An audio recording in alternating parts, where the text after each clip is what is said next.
আজকে আমি দেখাবো সজনা সরষে বাটা গায়ে মাখা আমি করে দেখাবো এখন। তো আমি এখন সজনাগুলোকে কেটে নেব। আমি সজনাগুলোকে পিস পিস করে এভাবে কেটে নিয়ে ধুয়ে নিয়েছি। কড়াইয়ে গরম জলে এখন আমি ভাপিয়ে নেব। তো এখানে কড়াই গরম জল করতে দিচ্ছি। এই যে সজনাগুলো আমি দিয়ে দিলাম। এখন এটাকে আমি এখন ভাপিয়ে নেব।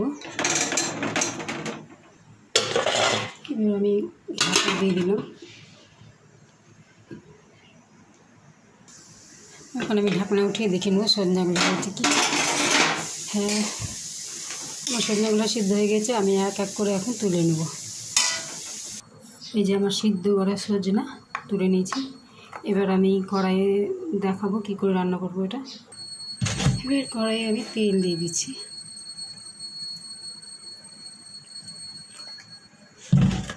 তেলটা গরম হয়ে গেলে আমি একটু লঙ্কা দেবো। তেলটা গরম হয়ে গেছে, আমি এখন একটু লঙ্কা দিয়ে দিলাম। এটা লঙ্কাটাকে হালকা করে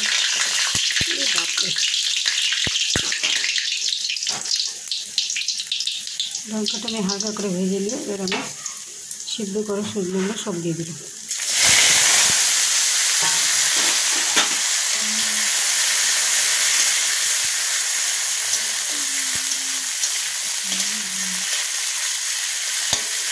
এবার এক এক করে আমি হলুদ লবণ দিয়ে দিলাম। লবণ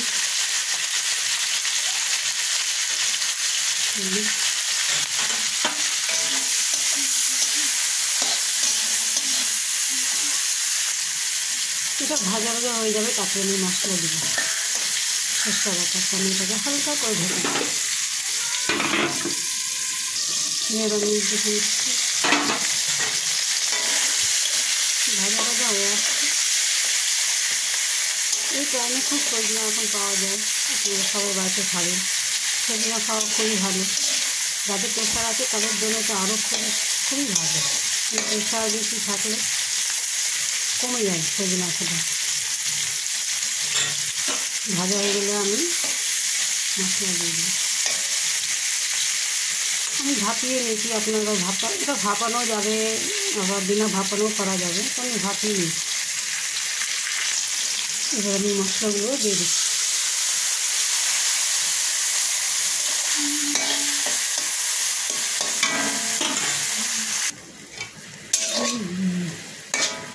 এটা আমি হালকা আছে করে নেব। গায়ে মাখা মাখা হয়ে গেলে নামিয়ে নেব। একটু সিদ্ধ হবে, মশলার গন্ধটা যাবে। এই যে আমার সজনা রেডি, গায়ে মাখা হয়ে গেছে। দেখুন কী সুন্দর হয়েছে। এবার আমি হালকা চিনি দিয়ে এটা নামিয়ে নেব। যারা মিষ্টি খাওয়ার ইচ্ছা থাকলে মিষ্টি মিষ্টি খাবে, আর যাদের না খেতে ইচ্ছা করে তাদের এমনি খাবে। আমার একদম রেডি। এটা আবার আমি এখন তুলে নিচ্ছি। গরম গরম ভাতের সাথে খেতে দারুণ লাগবে।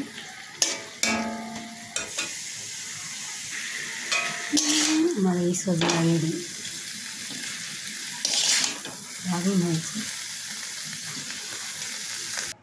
বন্ধুরা, আমার সজনা রেডি, আমি তুলে নিচ্ছি। তাই কেমন হয়েছে? যদি ভালো হয়ে থাকে লাইক কমেন্ট শেয়ার করুন। Bye bye.